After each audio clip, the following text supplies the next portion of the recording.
Olá, minha amiga e meu amigo querido. Que alegria poder estar com você em mais um Papo à Beça com Lúcia Bessa, o seu canal de denúncia, de informação e de muito, muito acolhimento. E hoje, nesta quinta-feira, aqui no canal 12 da NET, na TV Com DF, eu vou receber uma mulher belíssima, uma mulher cultíssima, uma mulher que tem nos revelado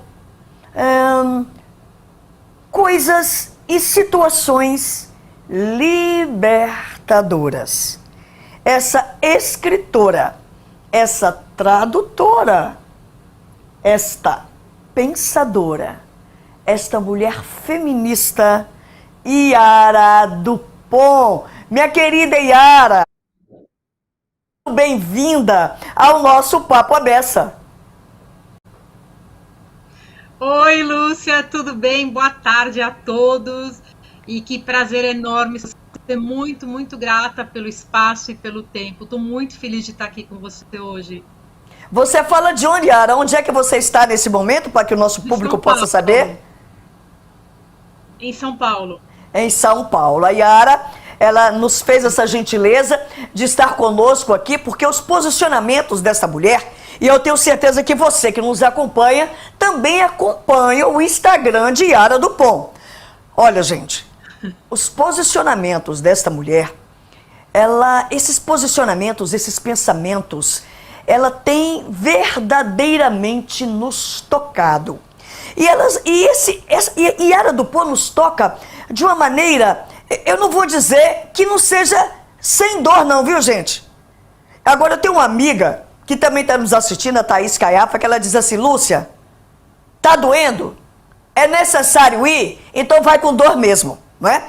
Então, os posicionamentos de Yara, eles nos tocam, e nos tocam verdadeiramente, porque são situações, e são posições, e são pensamentos que ela compartilha conosco, que nós mulheres precisamos escutar com atenção, precisamos ler com atenção, e a partir dessas manifestações da nossa querida Yara, a gente refletir, não é? Refletir, pensar, não é? Nos posicionar.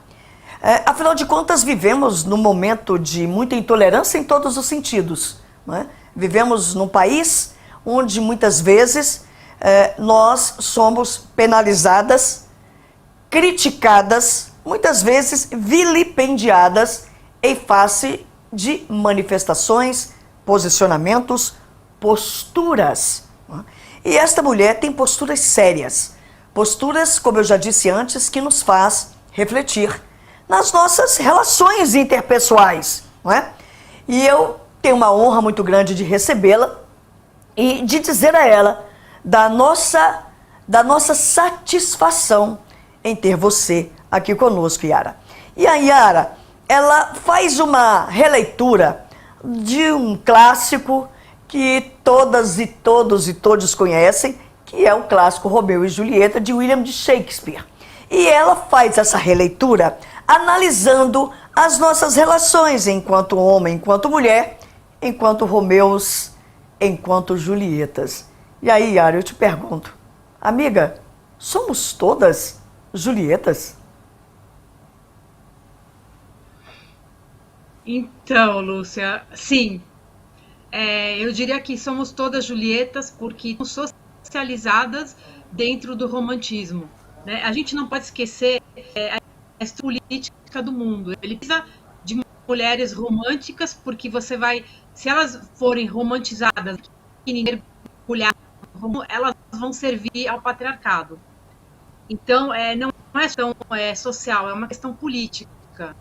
E sim, todas somos Julietas, porque todas temos ouvindo as mesmas, assistindo os mesmos filmes. E o mais importante, todas crescemos sendo convencidas de que o amor é a única solução na vida para ser feliz. Não existe outra possibilidade, não existe outra, né? Então o romantismo ele vai além só de ser uma história romântica, ele é um modo de vida. E ele é vendido como a única coisa que realmente importa, né? Então você pode ver muitas celebridades, pessoas famosas, que têm dinheiro, que têm fama, que têm uma ótima profissão, e elas sempre falam, eu só fui feliz depois que eu me casei, eu só me realizei depois que eu fui mãe. Então, a ideia do romantismo é essa, ela é vendida como a única chance que uma mulher tem de ser feliz, e o mais importante, a única possibilidade dela estar protegida, porque nos vendem essa ideia, né, que um homem vai te proteger. Então, imagina o que seria da vida de uma mulher se não tivesse um homem. Ela vai desprotegida pelo mundo. Então, esse é o grande problema do romantismo, que ele é vendido como a solução da grande vida feminino, o casamento e são os filhos. Então, esse é o ponto. Então, sim, todas somos Julietas, com certeza. E me diga, Yara, então é verdade que a gente ainda vivencia e convive com mulheres que acreditam naquele ideal de salvador, de príncipe que vem em um cavalo branco para nos salvar das nossas angústias, das nossas tristezas, da nossa situação de mulher mal amada? Ainda existe essa figura, minha amada? Olha, eu diria que é a grande maioria, porque é assim, Lúcia, é muito forte a manipulação da mídia, é muito forte as séries, os filmes, é muito difícil você se desvincular dessa ideia de encontrar uma pessoa, de encontrar um príncipe que te salve. Então eu diria que 90% das mulheres acreditam nessa história, investem nisso, e 10% que não acreditam ainda lutam, porque continua, no fundo da alma fica aquela sensação de, mas e se eu conseguir encontrar alguém? E se ele realmente for diferente? Né? Então, eu diria que todas nós ainda ficaram com essa sala lá dentro que ainda fala, mas por que não pode existir uma pessoa legal? Porque aí a gente usa um pouco a lógica, falar, bom, se eu sou uma pessoa legal, não encontraria uma pessoa legal. Então, eu diria que a grande maioria das mulheres, se é que não todas, ainda acreditam nessa ideia de que podem encontrar alguém legal que vá resgatar elas. Esse é um problema, porque realmente tem homens bons, que não. Mas resgatar e salvar da tua vida, ninguém vai fazer isso. Só você pode fazer isso. Yara, é possível ser feliz sem uma relação amorosa e romântica com alguém? É possível?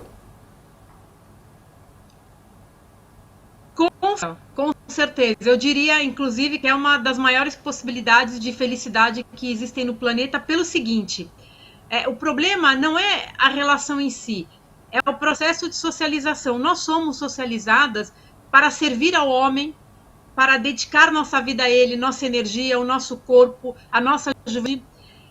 Então, a gente joga tudo ali, e aquilo causa um desgaste gigante, nossa vida vai embora. A nossa vida vai embora. Esse é o grande drama, esse é um drama que eu vivi na minha família e é um dos motivos pelos quais eu comecei meu trabalho. Tantas mulheres talentosas, tantas mulheres dispostas, guerreiras, dedicadas, trabalhadoras, e de repente elas jogaram todo o potencial delas no colo do homem. E a vida delas acabou, porque não dá para viver duas vidas ao mesmo tempo. Então, eu acredito que sim, que você pode ser feliz em um relacionamento sempre nele, e também pode ser feliz sem o relacionamento, porque o relacionamento ele consome muito da mulher, a maneira, o formato que ele é colocado, ele consome a vida inteira da mulher. Então eu acho que se existe alguma maneira de ser feliz, alguma chance, eu acredito sim que é livre relacionamento, pelo menos até você construir a vida do teu jeito, na fase que você tem mais energia, energia, coisas, aí vai construir tua vida. Aí depois você pensa, eu acredito que sim, que é possível ter relacionamento. Você sabe, Ara, eu tenho grandes amigas, assim, mais ou menos a minha mesma faixa etária, que já tiveram vários relacionamentos tóxicos, relacionamentos abusivos, sabe? Inclusive dentro desta abusividade, várias espécies de violência, de agressão, né? Mas que dizem assim para mim, eu ainda estou à procura de um homem, porque eu quero me casar. Uhum. Então, é isso que você disse, né? Muitas de nós, ainda com todas as adversidades que nós encontramos nos relacionamentos e nos casamentos, nós ainda acreditamos que vamos encontrar aquele homem ideal que está no meu ideal, né? Está no meu ideário, né? E que não é, evidentemente, o real. E eu acho que aí é que reside a nossa grande queda na armadilha, não é isso, Yara? Sim, sim, é que o que acontece é o seguinte, o relacionamento, ele é vendido para a mulher como algo confortável, como algo amoroso, né? E o mundo é muito duro com as mulheres, a gente sabe disso, sair na rua é duro, enfrentar uma faculdade, enfrentar o trabalho, você tem assédio, você tem acoso, o mundo é muito duro. Então, você fica numa tentação gigante quando te passam essa mensagem, todo mundo quer chegar em casa, eu digo nas mulheres, né? Quer chegar em casa, preparar um sanduíche e ficar assistindo televisão com teu namorado, com teu marido. Você quer esse acolhimento, você quer esse amor. Só que o problema é que os homens não são socializados nesse movimento amoroso. Então você chega em casa e você tem o quê? Os quebra, porque você não te ajuda nas tarefas, não te ajuda não faz a parte dele nas tarefas, não é acolhedor, não é amoroso, ataque de ciúme, ataque de raiva, não se levanta para fazer um sanduíche. Então, esse é um ponto que tem que ser levado, porque o que as mulheres querem é isso que é vendido, o acolhimento e o amor, alguém que te apoia, alguém que está ali com você, né? Então, por isso que elas continuam procurando, porque essa imagem continua sendo vendida. Todo mundo gostaria, inclusive, eu sempre falo isso, eu também gostaria, se existisse um homem assim, quem não gostaria, né? Mas a gente bate nesse ponto de que a socialização masculina ela é diferente. A socialização masculina ela foi construída para o homem controlar a mulher. Então você entra numa armadilha de controle. E esse é o ponto, né? Esse é o problema. Mas querer, todo mundo tem essa vontade realmente de acolhimento e amor, porque o mundo é duro, né? O mundo é duro. Yara, outra coisa. Eu tenho uma filha, ela começou um relacionamento com um rapaz, e aí ela foi a primeira vez, ela levou o rapaz lá em casa. E estava muito frio, muito frio. E aí ela disse assim, mamãe, eu vou pegar ali uma blusa para fulano. Eu falei, vai não. Ela disse, como assim, mamãe? Tá frio. Eu falei, como assim? Deixa eu dizer para você, minha filha, porque eu explico tudo. Eu disse, minha filha, quando ele saiu de casa, já estava frio. Não comece um relacionamento onde as relações estão desequilibradas. Não é porque você é mulher que você tem a obrigação de exercer essa, aspas, maternidade, de cuidar do outro. Sim. Relacionamento é mão que vai e mão que vem. Ela cruzou os braços, olhou para mim e disse, meu Deus, como é difícil ser mãe de feminista. É por aí, não é, Yara? Sim. Sim, você foi absolutamente impecável, maravilhosa. Graças a Deus que as deusas que você falou isso. Sim, o próximo passo seria ela fazer uma sopa, né? De falar, bom, tá frio, ele tá aqui, então eu vou fazer uma sopa, eu vou esquentar um pãozinho e tal. E a gente começa nesse movimento a maternar o homem, né? Porque aí volta de novo o processo de socialização. Nós somos socializadas para ligar o cuidado materno ao amor. E os homens cobram isso, exigem isso. Eu converso com muitos homens que me escrevem e eles falam para mim, eu me casei, minha mulher não quer cozinhar para mim. E eu falo, bom, qual que é o problema? Vai você e cozinha. Aí ele fala, mas eu não sei se eu quero estar com uma mulher que não me demonstra amor, uma mulher que não é carinhosa. Então, e assim eles vão escravizando a mulher, né? Porque se vão falando para você que você não é carinhosa porque você não quer emprestar um casaco e você não quer fazer uma sopa, e você está apaixonada, você está casada para fazer a sopa, né? Então a gente realmente tem que romper esse de maternar o homem e de querer cuidar, né? E os nossos homens, Yara, e os nossos companheiros, os nossos parceiros, quanto eles têm de avassaladores, não é? De intempestivos, e quanto eles têm de Romeu? Olha, eu diria que a grande maioria é Romeu. Por que é Romeu, Lúcia? Porque, antes de tudo, a gente não pode esquecer disso, tá? Ser Romeu é muito conveniente. É uma esfera cheia de privilégios. Imagina você ser homem, por exemplo, na época do meu avô, o homem ele trabalhava e minha avó estava cuidando dos filhos. Hoje, o homem trabalha, ele dá uma enrolada, a mulher trabalha fora, ganha dinheiro, paga as contas, ainda vai ter os filhos, ainda vai cuidar dos filhos e vai cuidar da casa. Então, antes de qualquer coisa, ser Romeu é um grande jogo de conveniência. É uma coisa para eles que é ótima, porque eles encostam, né? Na época do meu avô, o cara ainda tinha que sair para trabalhar. Hoje nem precisa disso. Quantas não aí? Meu marido está desempregado. Sim, mas quantas mulheres desempregadas e saem para vender, né? Então, eu diria que a grande maioria dos homens, eu diria quase todos, ou todos, na verdade, né? Todos são Romeus, porque é uma bolha de privilégios. E outra coisa, sabe, Yara, eu fico lendo as suas postagens e estou aqui observando a sua fala. E, claro, assim como as minhas amigas, minhas companheiras, as nossas mulheres, nossas amigas e parceiras de vida, podem até estar se perguntando agora, que daqui a pouco eu vou ler os comentários. Vem cá, mas não existe homem bom não, gente, no planeta? Será que a gente vai ser condenada a ficar sozinha? Ou então estar acompanhada com alguém que muitas vezes não vale a pena estar? E aí, companheira, me diga aí, Ana. Não, eu acredito que existem homens bons, existem grandes seres humanos, né? Eu mesma já conheci, já tive na minha família, então eu não posso que não. Existem homens bons. O problema, Lúcia, é o seguinte: eles não foram socializados para o relacionamento amoroso. Esse é de ponto, né? Então ele pode ser bom, mas ele continua sendo machista dentro de casa, continua sendo folgado.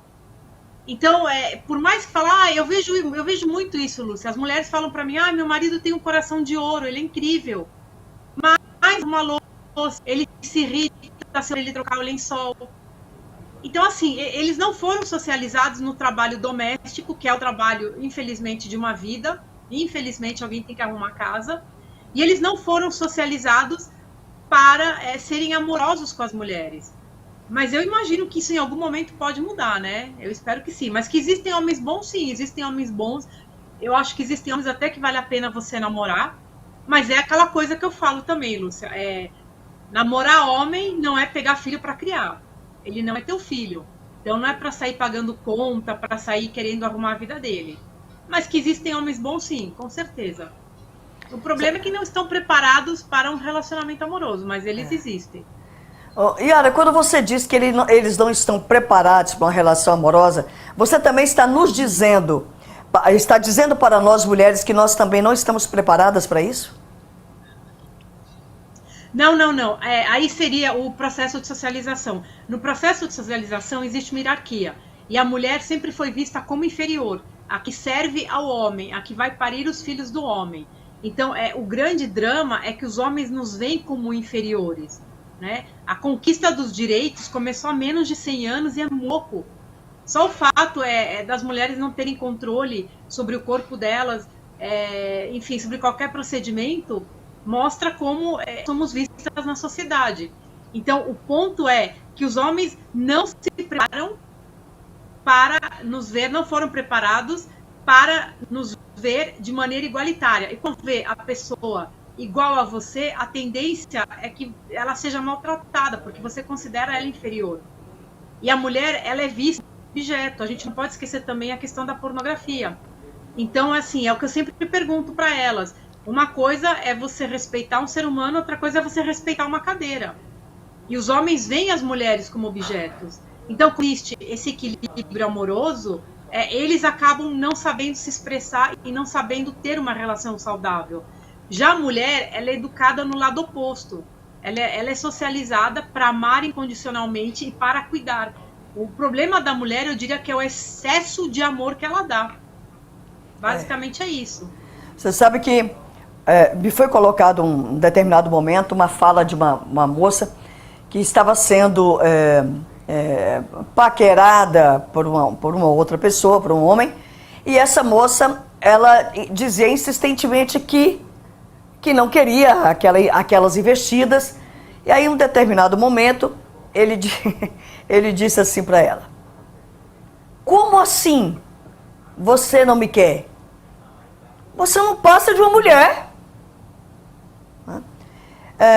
Como se o simples fato de sermos mulheres nos colocasse numa situação de inferioridade, de subalternidade e de como é que eu posso dizer, de algo pejorativo. Alguns homens, ser mulher significa ser menor, ser pior, ser incapaz. Não é verdade, Yara? Sim. Uhum. Sim. Você vê isso até em questão de trabalho, de contratação. Isso é uma visão mundial mesmo, de que a mulher é um ser inferior.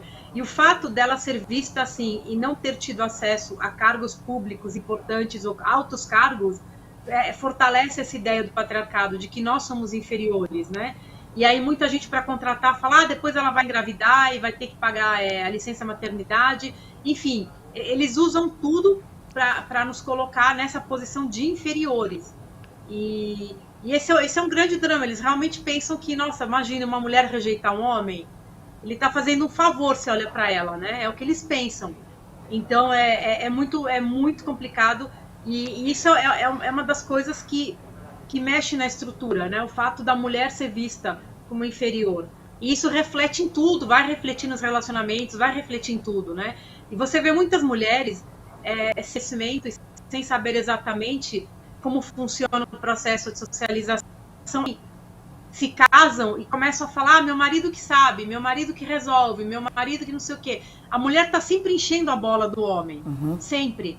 E isso vai fortalecer a ideia de que nós somos inferiores, e se o pneu furar amanhã, eu não vou saber chegar em algum lugar, eu não vou saber trocar o pneu, eu não vou saber fazer nada porque eu não sou um homem, né?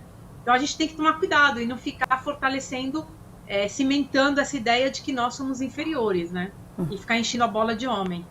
Sabe, eu ouço você falar e lembro de José Ângelo Gaiarsa, é um psiquiatra, já tem um tempo que eu não leio mais sobre ele, mas na época que eu lia muito ele dizia assim: acordem, homem gosta mesmo de estar com homem, né?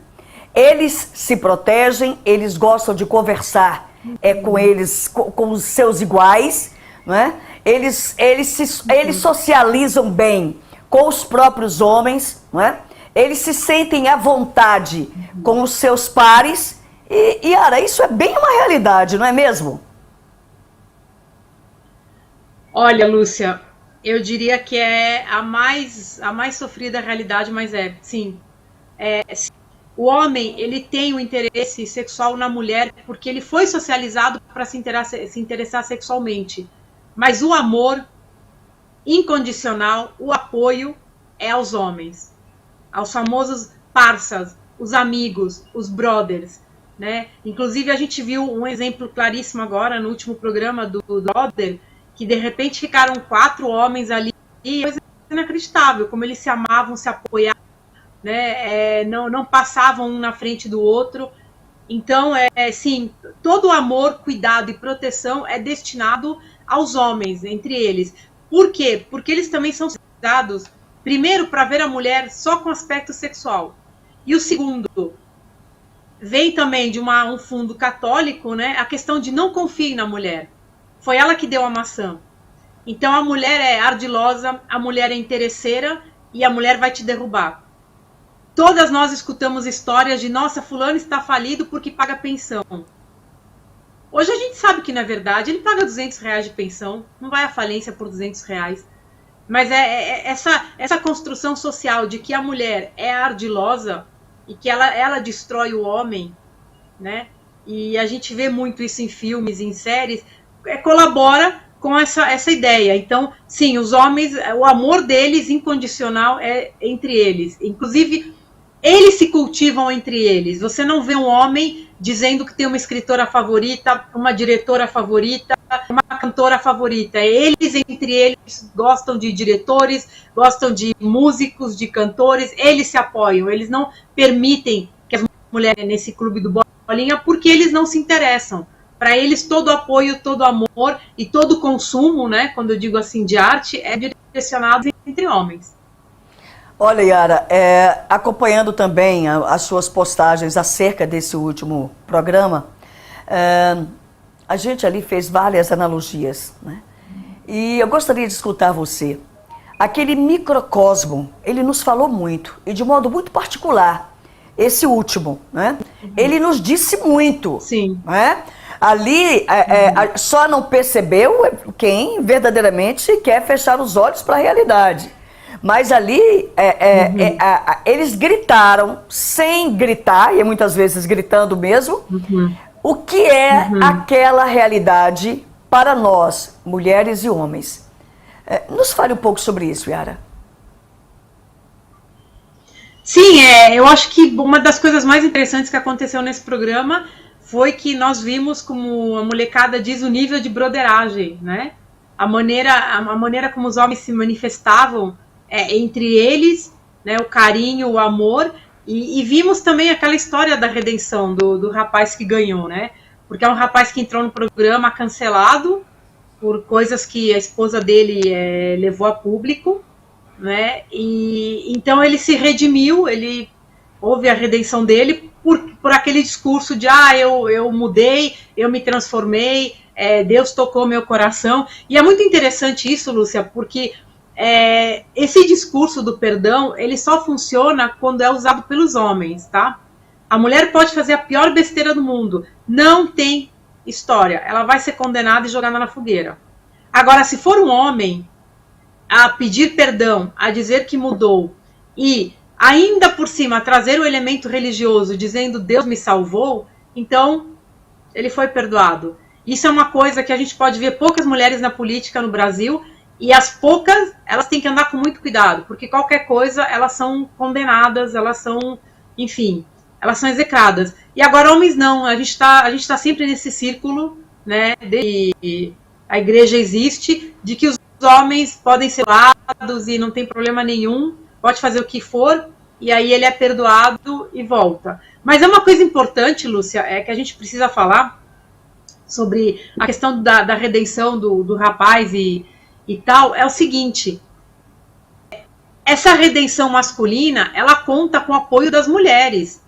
Se não fossem as mulheres para apoiar, isso não aconteceria. Mas nós estamos, de novo, sustentando a história do príncipe que se regenera. Exatamente. Por quê? Porque todas nós já nos envolvemos com homens problemáticos e nós queremos acreditar que existe algum modo, alguma coisa que transforma esses homens.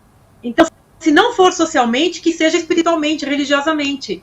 Então, de novo aquela história. Nós queremos tanto acreditar no amor romântico, queremos tanto acreditar que existe essa transformação, que nós levamos à glória um homem, né, que foi infiel, mas que diz que Deus transformou a vida dele, então vamos estar, porque todas somos vítimas da infidelidade masculina. Né? Então, a gente continua sustentando essa história. Então, grande parte do que aconteceu no Big Brother foi porque as mulheres sustentaram essa história de a gente tem que acreditar nele de novo, né? Verdade. E aí, complicado. É o justificar, né? Quantas de nós justificamos os comportamentos abusivos, tóxicos, violentos dos nossos homens, né?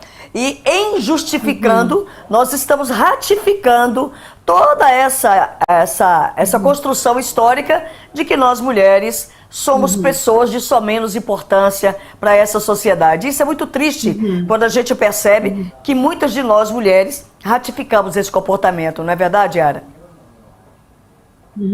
Sim, porque existe uma questão, Lúcia, que é assim: se você vê alguma coisa diferente e você menciona ela, você vai ser silenciada. Né? Então, por exemplo, se a mulher se casa com um homem e começa a notar nele comportamentos violentos, alguma coisa ali que não está batendo, e ela vai e procura uma amiga, procura a mãe, procura alguém e fala, olha, fulano tá batendo porta, tá quebrando coisa na casa, eu não sei se isso tá certo, tal. O que ela vai escutar? Ela vai escutar, olha, homem é assim mesmo, ele só tava nervoso, casamento a gente tem que ter paciência, mas você não fez nada para irritar ele? Mas você não deixou ele nervoso? Então, assim, ela não tem apoio, porque o correto seria a pessoa falar para ela, olha, se ele já está batendo portas e que coisas, vai na próxima e ir para cima de você. Então, saia correndo. Mas a igreja, como Estado, eles criam essa linguagem de ele só estava nervoso, ele é um ótimo homem, os vizinhos adoram ele, a família adora ele não é violento.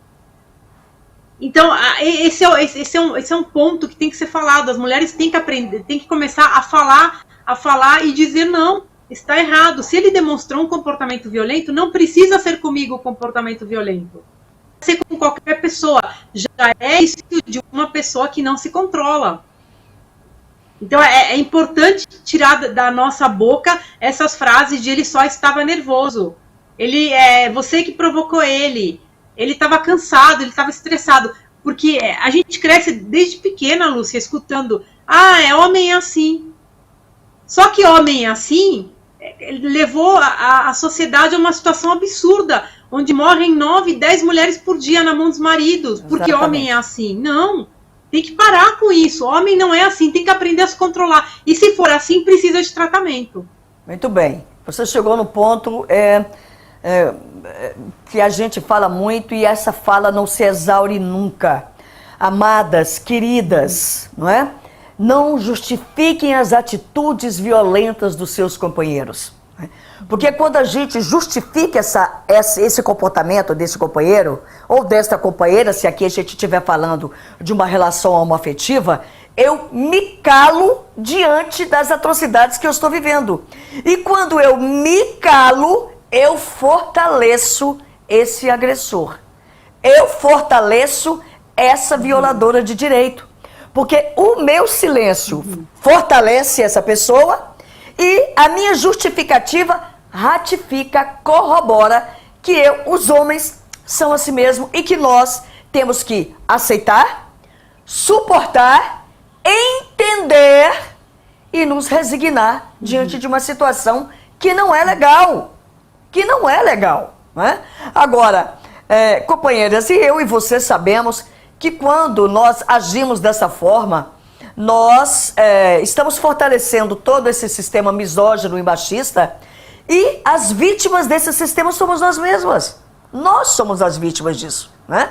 E podemos nos tornar vítimas fatais de uma... Lúcia, isso é muito radical. Não, amada, não é ser radical. É ver que pode acontecer, né? Muitas vezes esse homem com comportamento violento, com esse comportamento agressivo, né? Ele necessita ser parado. Aí você vai poder me dizer, bom, Lúcia, então você está colocando mais uma vez, impingindo mais uma vez a nós mulheres a responsabilidade de parar esse homem. Não, de jeito nenhum. Essa responsabilidade não nos cabe. Não nos cabe. Agora, a responsabilidade de sermos felizes, essa responsabilidade nos cabe. E se sermos felizes significa rompermos com o ciclo de violência, de agressividade, essa responsabilidade é nossa. Não é verdade, Yara? Sim, sim. Concordo plenamente, uma fala maravilhosa tua, mas é realmente isso e nos manter vivas, né? Exatamente. Agora, tem uma coisa importante, né? Tem uma coisa importante de ser dita, que é muito cuidado com outra armadilha, Lúcia, que é a armadilha do ninguém é perfeito. Tá? Existe um abismo entre ninguém é perfeito e violência. Então, por exemplo, as mulheres, elas veem os sinais durante o namoro, elas veem as situações. Bem. Mas aí, quando elas mencionam, quando elas pensam, elas falam, gente, ninguém é perfeito, esse namoro, você vai a uma festinha, e teu namorado fica sabendo, não é impulsivo, mas ninguém é perfeito. Não, ele já está demonstrando um comportamento violento. Né? Então a gente tem que tomar muito cuidado com essa frase de ninguém é perfeito. Ninguém é perfeito é uma coisa, agora arriscar a tua integridade física, emocional, psicológica e sexual é outra coisa.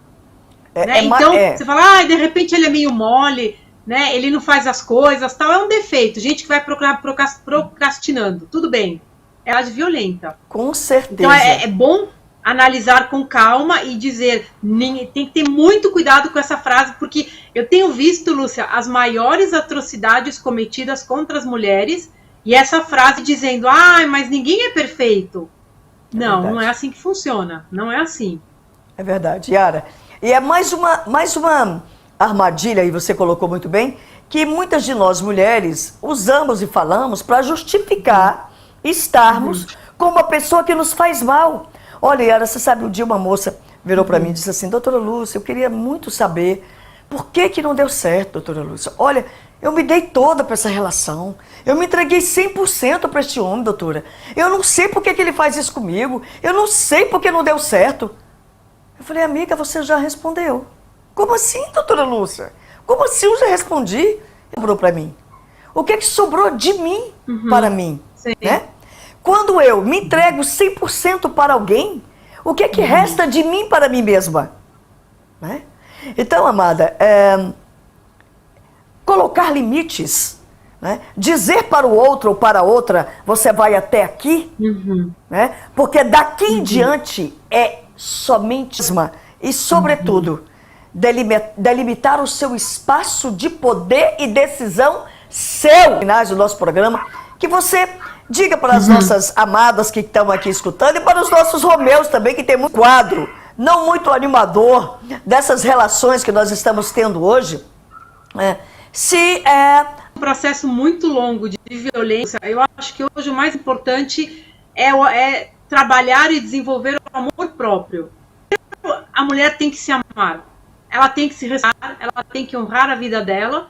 E, eventualmente, eu imagino que vai aparecendo pessoas na vida dela que vão acrescentar. Isso mesmo. Mas nós não podemos jogar toda a felicidade num relacionamento. É importante se curar, Lúcia, porque todas estamos vindo de tipos de violência. Todas nós passamos por algum tipo de violência. E é importante a gente recuperar a autoestima. Né? Porque no processo de autoestima a gente desvia do amor próprio. Então, recuperando isso, com certeza vão aparecer relacionamentos. Mas é exatamente o que você disse. 100% nunca, em nada. Em absolutamente nada. Você tem que viver a tua vida e acrescentar na vida do outro, mas não se doar. Isso realmente não funciona. Muito obrigada, Yara Dupont. Esse é o seu Papo Aberto, o seu canal de denúncia, de informação e de muito acolhimento. Minha amada, olha lá, olha que dica fantástica, olha que dica incrível para sermos felizes. A nossa felicidade não está no outro e nem na outra, não é? A nossa felicidade está dentro de nós mesmos, não é? Está nesse processo de conhecimento do que eu sou, do que eu valho, não é? E do que eu sou para as pessoas com as quais eu me relaciono.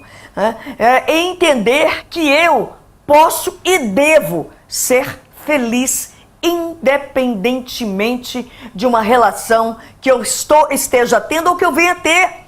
E olha a dica incrível dessa mulher incrível. Quando nós estamos bem, quando nós nos olhamos bem, quando nós entendemos que merecemos mais e merecemos melhor, nós atraímos aquilo que é bom para as nossas vidas, não é? E nós dispersamos aquilo que não nos diz respeito, nós dispersamos aquilo que não vai nos acrescentar, que não vai agregar e que muitas vezes pode nos fazer muito, muito mal se nós não estivermos atentas aos sinais. Estejamos atentas aos sinais. Estejamos atentas aonde ainda não foi escrito. Estejamos atentas aonde ainda não foi dito, mas que tem um sinal ali, por menor que seja. E não subestimamos a nossa capacidade de percepção das coisas. Quando você diz assim, acho que esse negócio não vai dar certo. e a gente acaba insistindo naquilo que você já está dizendo para você mesma que não vai dar certo.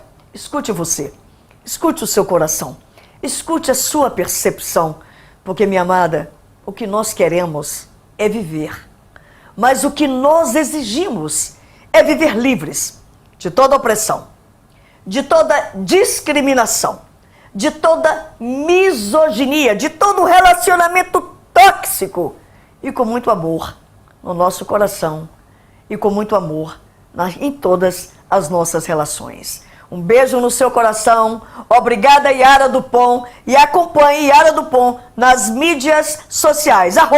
@Yara Dupont. Yara, um beijo no seu coração. Espero ter você em outras oportunidades para discutirmos esse tema que é muito caro para nós mulheres. Esse é o seu Papo à Beça, o seu canal de denúncia, de informação e de acolhimento. E até a próxima quinta-feira. Um beijo.